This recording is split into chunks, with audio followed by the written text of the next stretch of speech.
We're standing outside of Joe Bob's Elite Fight Club, the home of Pro Wrestling eKlypse in 2009. The one bathroom at Pro Wrestling eKlypse there on your right was shared between fans and wrestlers. See, that door takes you from the outside to the ring entrance, basically. The ceiling very low. If a wrestler would stand on the top rope, would oftentimes have problems not hitting the ceiling, and oftentimes use those I-beams on top as part of the match. To the far right was the addition that Joe Bob planned to put an actual locker room in the Fight Club. That never really panned out, as the place was shut down for, well, for what people say is illegal fighting without a license.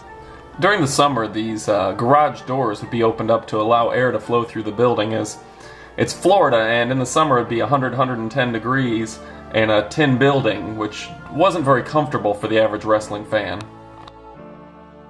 We're about to put together a little documentary on the history of Pro Wrestling eKlypse. eKlypse was an idea that me and Martin came up with a couple years ago.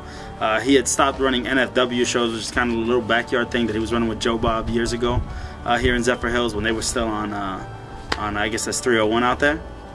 And you know, we decided we're going to run a wrestling company. I came up with the idea for eKlypse, which would be more like a Japanese type company, something akin to Hustle, something like that. And we got the opportunity when a week before Christmas, Joe Bob came up to us and you know, asked us to start running shows. We really weren't prepared, didn't have any money in our pockets, and just started putting this wrestling show together on the fly. The booking was kind of done on a team basis then, you know. Me and Martin would sit down and just really look at the workers we had available, who we thought were coming out, and eKlypse, like I said, and PWE, like everybody likes to call that. Martin likes to call it that, but the original idea was it was just eKlypse. I'm a big fan of Japanese wrestling, and so like I was watching a lot of Hustle and Dragon Gate and stuff like that, and I loved how they just had these one-name promotions, you know what I mean, and or like Chikara even. And so I was like, what if we just called it eKlypse? Louis Matos came to me with the name eKlypse quite early on, and it was something we drawed around. I'd actually played around with the name No Authority Wrestling for a long time. George knows that from back in like the old New School Wrestling days, and that was what I really was going to get behind. But then Louis kept pitching the eKlypse idea to me, so I just kind of ran with it. Originally, it was actually called eKlypse. We had no pro wrestling or eKlypse Pro Wrestling or anything like that, and it was actually thanks to guys like you, SnowMan, that kept calling it the PWE, that it just kind of evolved into actually have call letters. And I was always running around calling it Pro Wrestling eKlypse, just so people didn't, you know, confuse it with gum or cars or whatever else is named eKlypse.